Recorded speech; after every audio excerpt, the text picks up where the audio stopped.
So I live in Japan, and one time on a date, I almost got kidnapped and sold into indentured slavery. No, like, seriously, it's 100% true. Way back in 2018, I matched with this ridiculously good-looking guy on Japanese Tinder. Let's call him Ren, because that sounds like it would be a host name. So we're chatting for a little bit on the app, and Ren goes, これ、ホストなんだけど、それでも大丈夫? I, knowing absolutely nothing, thinking we're not going to judge somebody because of their occupation at 20 years old, say, oh, what an interesting job you'd have. I would love to hear more about that. What I did not know is that it's actually a thing for Japanese hosts to use Tinder as like a marketing PR scheme and just swipe right on everyone and see who sticks. This is how they get their clientele. So Ridiculously Hot Ren and I are talking, and he asks if I can meet up on this February so-and-so date on their very specific Saturday, literally 2 months from now. And obviously I'm free. Like, I don't even know if the planet is still gonna exist 2 months from now. At this point, you're probably thinking, Abby, shouldn't this have been a red flag to you? But hold your judgment and just listen for a second. Japanese people are so busy. When you want to hang out, it's not just a let's hang out later thing. You have to formally make a reservation and send a Google Calendar invite 3 weeks in advance if you want to see your friends. That is normal here. So no, this did not raise any specific concerns. Anyway, 2 months go by and I have completely forgotten that Ren exists. We have not talked at all in 2 months. I was fully dressed to go out to dinner with a different friend from college when she suddenly calls me up and tells me that she's sick and she cannot go. Yes, she decided to tell me this less than an hour before we were supposed to meet up, and I was already ready.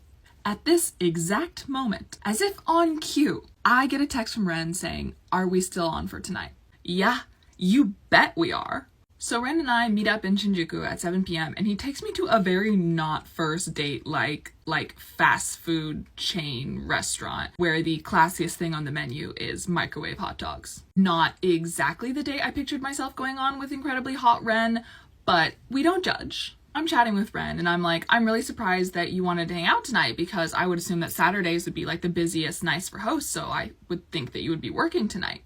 And he goes, I am. Oh, you are? You are? And Ren says, yeah, I start work at 7:30. I work at a club right over there.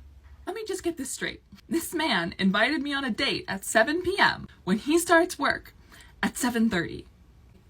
This is odd. A quick look at the clock shows that it's 7:29 and I'm like, don't you need to go? And Ren says, いや、もう遅れてるからしょうがない。大丈夫. Okay, I say and go back to nibbling on my microwave hot dog, but Ren starts looking real distressed. He's rubbing his eyes, he's groaning, he's like, and I'm like, what's wrong? And he says, もう遅れてるからしょうがないけど、罰金がきついんだよね. And I'm like, I'm sorry, what? 罰金? Ren goes on to explain to me that at his club, there's a rule for rookies that if you are late to work, $300 will be deducted from your salary. My question is just like, if you knew that this punishment fee existed, then why did you try to go on a date at 7 p.m. when you had work at 7:30? Like, the timeline isn't timelining. Ren is starting to smell real fishy. Then Ren, this wonderful smart man that he is, says he has an amazing idea. I should go with him. If I accompany him to the club, then it will be considered that he was with a customer and the fee will be waived. This is just all a little too convenient. I'm just like, ooh, you know, not really my scene, not really a big club girl, but thank you for the invite, but no, I will be staying here. But he keeps going on about how it's super fun, all sorts of different people go there, you'll really like it, and I'll be doing him a huge favor by coming because he'd be more than happy to pay for my first hour, which only costs $30, versus what would have cost him $300 for the late fee. And I, as a pathological people pleaser and a total pushover, say, okay, fine. I guess I can go for a couple of minutes. At this point in time, he is way too happy. This man practically jumps out of his seat and is like, great, fantastic, perfect. I'm gonna go and call my boss and let him know that you're coming. Why? But no, he doesn't do the phone call in front of me. No, he goes upstairs and locks himself in the bathroom and then does the phone call. And I am so not liking the situation. Like, this is fishy as hell. There are alarms in my head going off like crazy left and right, and I decide I need to text my Japanese friend. I tell her everything that's going on, and she says, Abby, run. At this moment, I hear the bathroom door opening. I start to hear footsteps down the stairs, and I'm like, I gotta get out of here. I grab my jacket, I grab my scarf, I try to get my umbrella out of the table, and we're doing one of these, trying to yank it out. I'm like, no, I can't take it. You're not coming with me. And I book out of the restaurant into the pouring rain in the middle of February. We half jog down the street, wind back a couple alleyways, block Ren's number on everything, and then jump into a clothing store and hide there for about 30 minutes. Later, when I finally got the opportunity to talk to my Japanese friend, she explained to me that a lot of host clubs are owned by the Yakuza, and what some of the more shady places will do is they'll bring girls in, drug or sedate them, rack their bill up like crazy so that when they wake up, they have a bill that they cannot possibly pay, and then pull a classic, "You have to work for us now." This is not your average Ouran High School Host Club anime. Like, this is scary shit.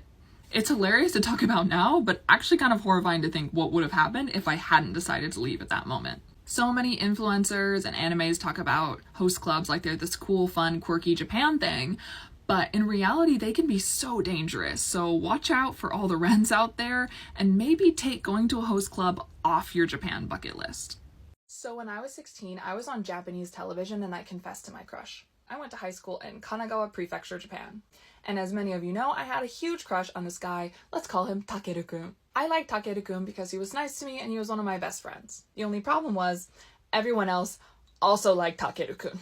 He was just one of those guys. And by one of those guys, I mean he was one of the 7 guys in my class of 38 people. 31 girls, 7 boys. Yeah, he was the only acceptable one. It makes sense, right? So after basically a year of being in love with this guy and everyone in the class knowing it but him, I took a trip with a couple of my friends to Tokyo.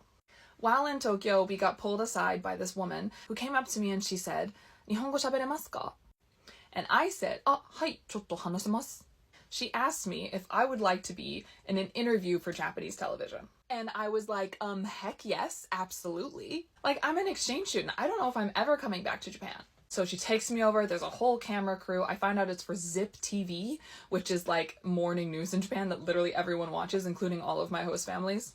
And in my mind, I'm like, I got this. Like, I've been in Japan for a year at this point. I speak Japanese. Any basic traveler question they could ask me, I have this in the bag. どこから来ましたか? アメリカです。好きな食べ物なんですか? とんかつ。身長いくつ? 174です。So anyway, I'm like, I have this in the bag. No problems. I've heard every basic question you could possibly ask me at this point. I can handle this. They set me up, they mic me up. The first thing this woman asks me is, 好きな俳優は誰ですか?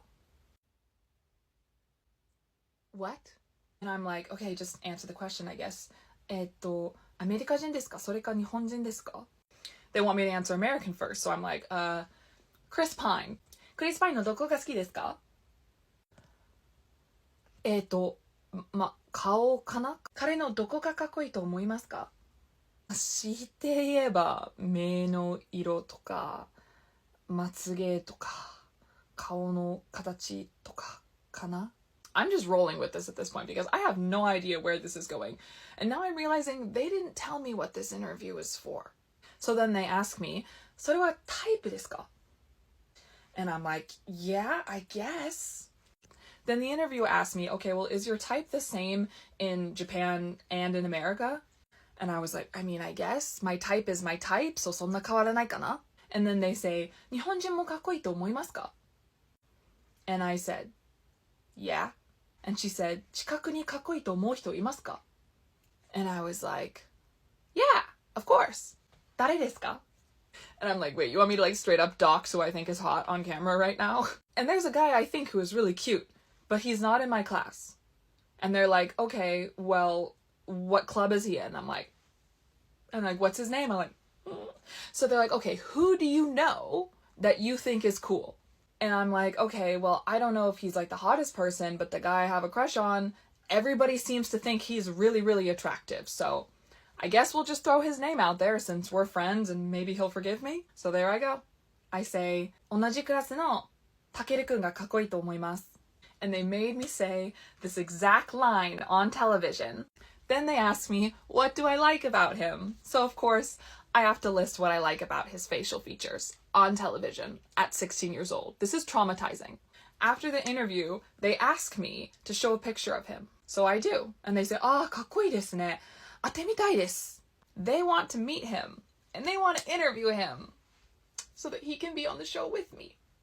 And I asked him if he wanted to do it. And you might be wondering, Abby, how does one 16-year-old tell another 16-year-old that you said they were hot on television, so now they have to be on TV with you? Well, I'll tell you how. I asked, hey, テレビに出たいと思ったことある? And he said yes. So, long story short, we had an entire day of filming where they made him do so many cringy things. Like, they made him put a toothpick on his eyelash to prove that it was long because I said I like long eyelashes. 1 week later, that airs on television and everyone we know sees it.